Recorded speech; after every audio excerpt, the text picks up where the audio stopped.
Olá, queridos! Professor Rony Coser, estamos aqui em mais uma das nossas videoaulas do nosso curso Hermenêutica EAD, nosso curso de interpretação bíblica à distância. Aproveitando aqui já de partida para convidar você a se cadastrar em nosso site, o site Teologia e Discernimento. Também convidar você a se inscrever aqui no nosso canal no YouTube, o canal Repensando o Meu Cristianismo, onde nós temos aí postado reflexões, também outros conteúdos que em breve estarão chegando, além dos que já estão. E quero agradecer aos que já estão inscritos também, de repente você que me assiste, querido aluno, querida aluna, e já está inscrito, já acompanha o nosso trabalho. Estou usando o canal também para postar esse conteúdo do curso, né, do nosso curso de interpretação bíblica à distância. E o canal, na verdade, está aí justamente para essa finalidade, né? E tem sido uma ferramenta extraordinária, tem sido uma ferramenta muito útil no sentido de nos ajudar também no compartilhamento da palavra de Deus, da mensagem do Evangelho e também das nossas aulas. Chegamos aí na penúltima aula do nosso curso e o coração já apertado, porque fazer esse percurso com vocês é sem dúvida muito importante, muito interessante para mim, inclusive, como professor tutor do curso. E chegamos na nossa 12ª aula, onde eu me esforçarei aqui para trazer uma breve definição, uma breve conceituação. Essa videoaula não será extensa. Nós tivemos na aula anterior, na videoaula anterior, uma duração considerável, um tempo considerável, foram quase 30 minutos de videoaula, e nessa videoaula eu prometo não ser tão extenso. E nós vamos falar então sobre o que é pós-modernidade. Lembrando que o nosso interesse é a interpretação bíblica. Então, via de regra, eu trago este assunto à baila, trago este assunto dentro deste conteúdo programático do nosso curso, mas pode parecer estranho, né? O que tem a ver falar sobre pós-modernidade num curso de interpretação bíblica? Mas a interpretação bíblica, ela não é uma atividade, escute isso que eu vou dizer com bastante atenção, a interpretação bíblica, ela não é uma atividade que está desconecta ou ela não é desconexa, vamos dizer assim, da realidade na qual o próprio intérprete está inserido. O intérprete não é uma ilha, né? Ele vai para o texto com as suas vivências, ele vai para o texto com as suas demandas, ele tem, na verdade, é claro que é interessante a gente falar sobre isso aqui, porque toda vez que a gente dá aula de hermenêutica, de exegese, a gente sempre fala lá daquele fenômeno da exegese.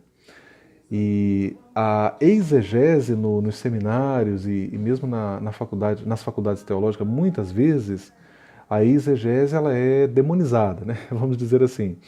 Mas o fato é que não há quem não faça exegese, né? O processo interpretativo, ele é um processo, em grande medida, exegético. Eu sei que pode parecer estranho o que eu vou dizer aqui agora, ou o que eu estou dizendo aqui para vocês, mas o fato é que ninguém está livre de pressupostos, e por mais isento que você tente ser na sua interpretação, você leva para o seu trabalho interpretativo as suas vivências, a sua cosmovisão, enfim, esses fatores estão presentes. É claro que em muitos momentos você percebe que o que nós temos é de fato uma leitura viciada, é de fato uma leitura completamente forçada do texto bíblico, onde se força a interpretação do texto bíblico, e isto sim é problemático. Mas eu estou trazendo à tona essa questão aqui, dessa não isenção, né, como alguns propõem, até alguns que advogam o método histórico-crítico. Não, o método histórico-crítico é científico, porque o exegeta não vai para o texto com pressupostos. Isso é uma grande ilusão, a gente sabe disso, né? Na verdade, na prática, essa neutralidade científica ela não existe, né? Um autor que trabalha isso, da área de epistemologia, e trabalha muito bem esse tema, é o autor do livro Mito da Neutralidade Científica, né? Se eu não estou enganado, é o Hilton Japiasso, se eu não estou enganado, não me lembro com certeza o nome do autor, mas é uma obra interessantíssima, escrita inclusive há muito tempo, mas é um livro bem interessante da gente ler, que fala sobre essa questão. E mesmo nós que defendemos princípios, leis interpretativas, né, ou princípios e leis para a interpretação do texto bíblico, naturalmente a gente entende que o intérprete, ele, ele é e nós falamos sobre isso aqui em aula anterior, numa aula anterior nós falamos sobre isso, que no processo interpretativo você considera o autor, o texto e o intérprete, o leitor contemporâneo do texto, desse texto bíblico que foi escrito pelos autores bíblicos lá atrás, os hagiógrafos, não é? E é interessante que a gente precisa pensar então o leitor, né, o intérprete contemporâneo da Bíblia. E esse intérprete está inserido numa época, num contexto. E qual é o nosso contexto hoje? O fato é que muitas propostas, eu coloco o tema desta videoaula nem como uma pergunta, na verdade é uma afirmação. O que é pós-modernidade? E é interessante que a própria expressão pós-modernidade por si só, ela é uma das várias opções. Nós temos hoje uma diversidade de opiniões e uma diversidade de nomenclaturas que são dadas para tentar, que são reflexos também das diversas tentativas de entender o nosso tempo. E isso é, a meu ver, por si só já uma característica da pós-modernidade. A pós-modernidade ela é marcada pelo relativismo, pela pluralidade, perdão, quase quebrei a língua aqui agora para falar essa palavra, né? Pluralidade.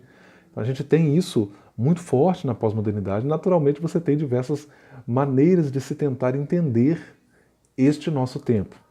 Eu tenho trabalhado com a palavra pós-modernidade, seguindo autores como Bauman, por exemplo, embora a gente percebe uma evolução na obra de Bauman, e ele vai trabalhar com o conceito de modernidade líquida, né, mas é um sociólogo que eu vou usar bastante para falar desse assunto.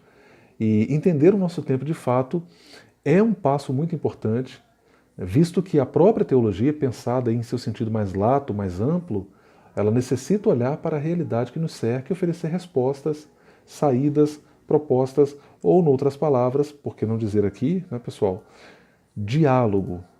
A gente precisa realmente dialogar com o nosso tempo, a gente precisa realmente dialogar com as demandas que nos cercam, né, e de alguma forma oferecer respostas, claro, à luz da palavra de Deus. Eu tenho dito sempre, pessoal, que é interessante que a igreja não é uma ilha, fazer teologia não é criar uma ideia isolacionista, muito pelo contrário, e ao mesmo tempo a igreja ela precisa ter uma mensagem contextualizada sem ser uma mensagem descaracterizada, né? Esse é o grande desafio que se coloca para a igreja. Então, diversas áreas de conhecimento foram diretamente afetadas pelo pós-modernismo. Atenção, estou usando agora a expressão pós-modernismo. A gente fala de pós-modernidade, fala de pós-modernismo. Eu já li autores que distinguem uma coisa da outra. Pós-modernidade, época. Pós-modernismo, ideologia por trás da época. Então a gente tem o pós-modernismo como uma ideologia presente na pós-modernidade, e uma coisa está pegando emprestado da outra, mas o fato é que você tem realmente ideias, conceitos, e todas as pessoas em nosso tempo, em nossa época, eu não acredito que alguém possa chegar e dizer assim, eu não sou um homem pós-moderno, ou uma mulher chegar e dizer, eu não sou uma mulher pós-moderna.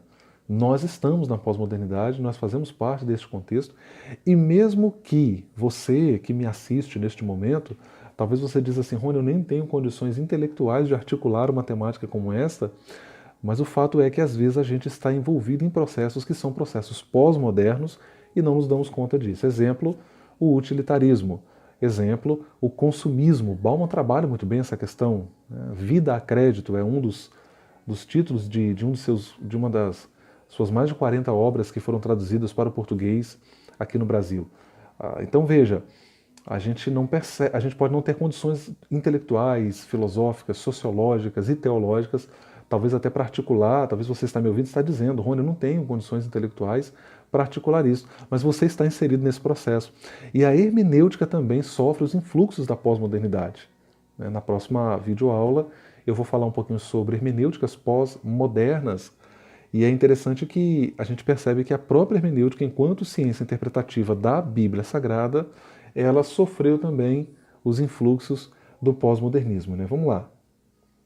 A filosofia, a antropologia, a sociologia, eu diria que, em linhas gerais, os diversos ramos do saber e do conhecimento foram afetados pelo pós-modernismo. A hermenêutica, naturalmente, foi diretamente afetada, e daí a importância de se entender este tempo com suas características, porque a partir do momento que você consegue entender, né, o que é a pós-modernidade, nós já estamos vindo aqui, até por isso que eu, não por acaso, esta videoaula é a penúltima, né? E não por acaso, Hermenêuticas Pós-Modernas será a última videoaula, porque nós já temos condições de dizer o que é hermenêutica, princípios da hermenêutica, leis da hermenêutica, a finalidade da hermenêutica, a utilidade da hermenêutica. Então nós já temos condições teóricas e talvez até práticas de dizer, você que fez o curso, de dizer o que é hermenêutica. Agora a gente vai olhar para a pós-modernidade, né?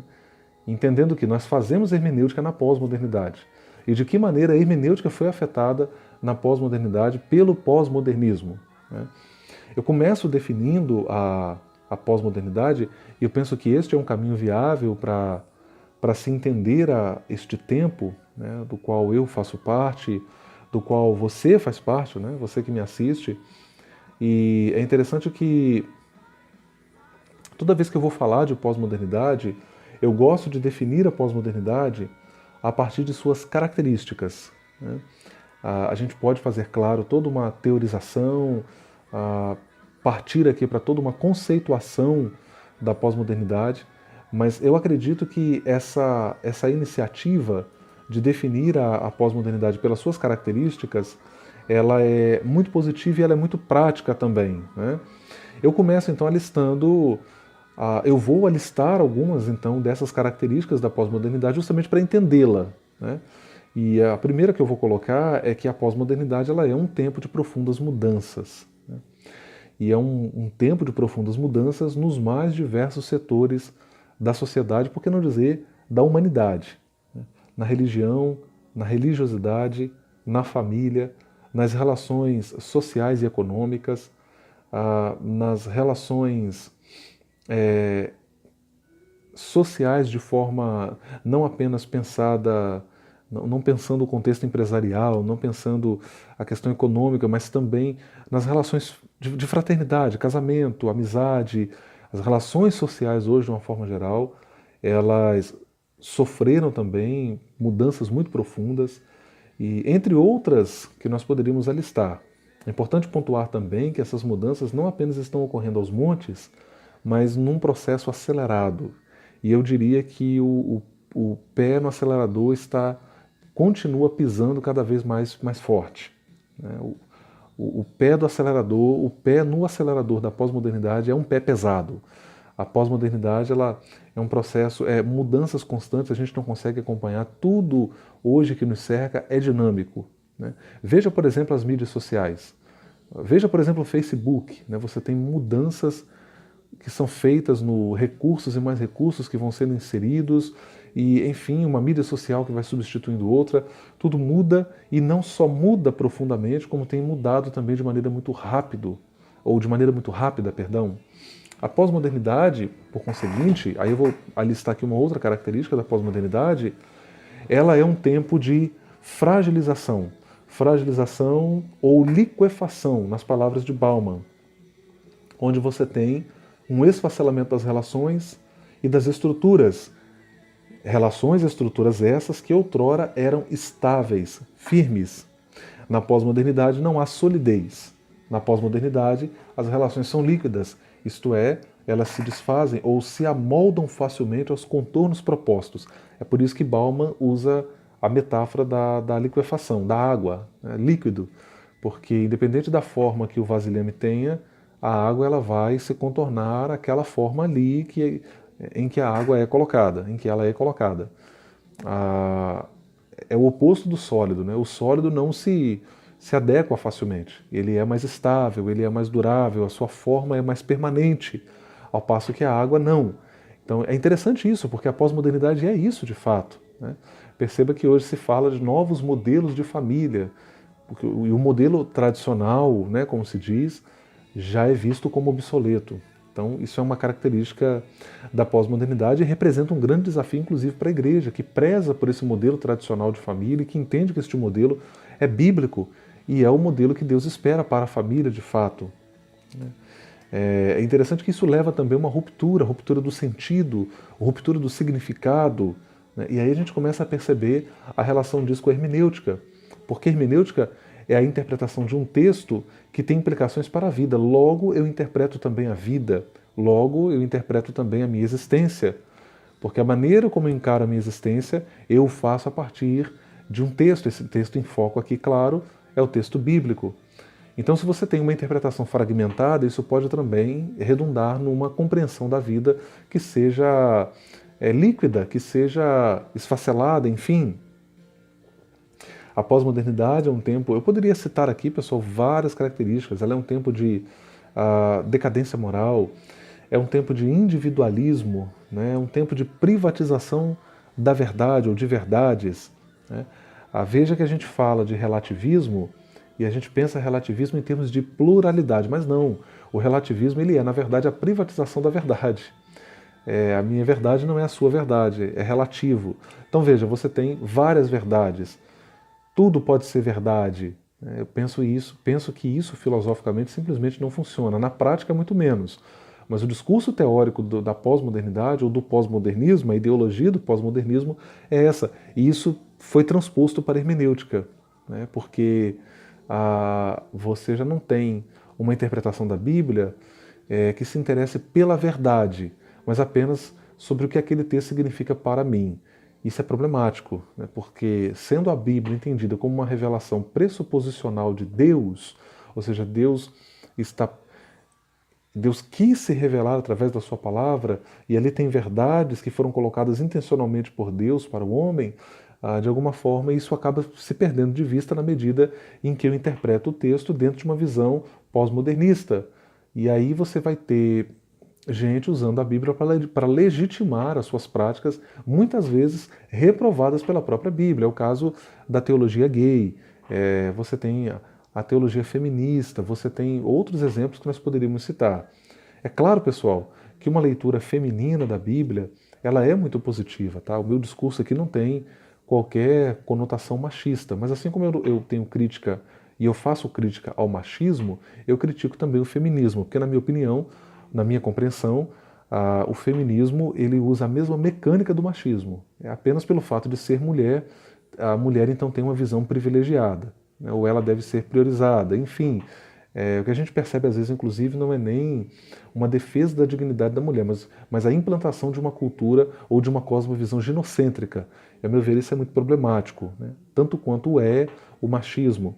Então perceba, você começa a ter grupos na sociedade que começam a usar a Bíblia para legitimar suas práticas, suas crenças, suas convicções. Eu penso que esse diálogo, naturalmente, ele é positivo em grande medida, mas desde que se respeitando princípios hermenêuticos claros e que são fundamentais para uma correta interpretação e apropriação do texto bíblico. Então você começa a ter grupos sociais que começam, na verdade, a fazer uma exegese, elas começam a levar, e essa exegese é negativa, essa exegese ela é prejudicial, né? Porque você começa a relativizar o texto bíblico, você começa a ter uma leitura da Bíblia que é seletiva, a Bíblia passa a não ser mais encarada como uma unidade composta, e muito menos como palavra de Deus. Aí reside um grande perigo na hermenêutica, na pós-modernidade, por conseguinte, nas hermenêuticas pós-modernas, né? A gente vai falar sobre isso aqui na apresentação que vocês têm no texto, e eu estou usando aqui basicamente duas referências bibliográficas, que é o nosso livro Educação Cristã, o desafio de ensinar os valores cristãos na pós-modernidade, e a obra do Bauman, que é o livro Modernidade Líquida, né? Que alguns autores, inclusive, recomendam para você entrar na obra de Bauman. Esse é um livro muito interessante para você começar. Então, as ideologias pós-modernas recaíram também sobre a hermenêutica. Eu acabei de demonstrar isso, um olhar mais atento vai permitir a você, estudante, perceber isso, esse fato, né? Que muitas vezes é refletido na pregação. Você começa a olhar com um pouco mais de atenção e você percebe que o pregador está usando a Bíblia para legitimar as próprias ideias, né? Ideias que são pós-modernas. Exemplo, a relação utilitária com Deus, né? Eu falei aqui do feminismo, eu falei aqui do homossexualismo, que de certo modo, né, estão distante da maneira como a igreja interpreta a Bíblia, mas a gente sabe que tem grupos, teólogos, teólogas que interpretam por esse viés, mas o fato é que no seio da igreja nós temos leituras hermenêuticas da Bíblia que são exegéticas e é uma exegese orientada pelo prisma pós-moderno. A gente não pode negar isso. Esse exemplo mesmo que eu acabei de dar, essa questão da relação utilitária com Deus, que redunda também numa relação utilitária com o próximo. Eu costumo dizer, pessoal, e lá vem eu aqui novamente com o meu lado pastoral, né? A gente vive um momento em que você olha para pessoas na igreja e eu, como melancólico que sou, somando-se a isso a compreensão que eu tenho do Evangelho, eu fico para morrer, né? É uma coisa que eu não consigo encaixar isso no meu conjunto de valores cristãos. Eu vejo pessoas que foram consumidas pela própria função ministerial. Você olha e você vê um político ministerial, mas você não consegue ver a pessoa, o indivíduo, o sujeito, a pessoa que ocupa e exerce aquela função e ocupa aquele cargo, né? E é interessante porque isso entrou com muita força no Brasil. Eu vou ao culto para ser abençoado, né? Veja, o conceito de serviço prestado a Deus e ao próximo, ele vai se esfacelando. Por quê? Porque a base ela é pós-modernista. A ideologia, né, do pós-modernismo, ou uma das ideologias do pós-modernismo está presente no pano de fundo. Veja, o consumismo é uma marca muito forte do pós-modernismo. Mas esse consumismo não é apenas econômico, não é apenas monetário. Ele saiu das instâncias econômicas e entrou nas relações humanas. E isso é muito problemático. E a gente tem isso na igreja, travestido de um discurso teológico. A gente precisa, pela hermenêutica bíblica, comprometida com a palavra de Deus, desconstruir isso para que nós possamos entender que a proposta do Evangelho é amar o próximo e a Deus acima de todas as coisas, né? E isso, claro, naturalmente, não é por meio de uma relação utilitária, né? Relações utilitárias são egoístas, né? Relações utilitárias são mesquinhas e, consequentemente, não são duráveis, porque quando o objeto de interesse que mantém essa relação se exaure, naturalmente a relação vai se desfazer também, ok? Que Deus abençoe sua vida. Voltamos aí com a nossa 13ª aula em breve, finalizando assim o nosso curso. E termino mais esta videoaula, mais uma vez, desejoso de que o conteúdo aqui exposto possa ser assim bênção para você e ser útil para você na sua jornada cristã.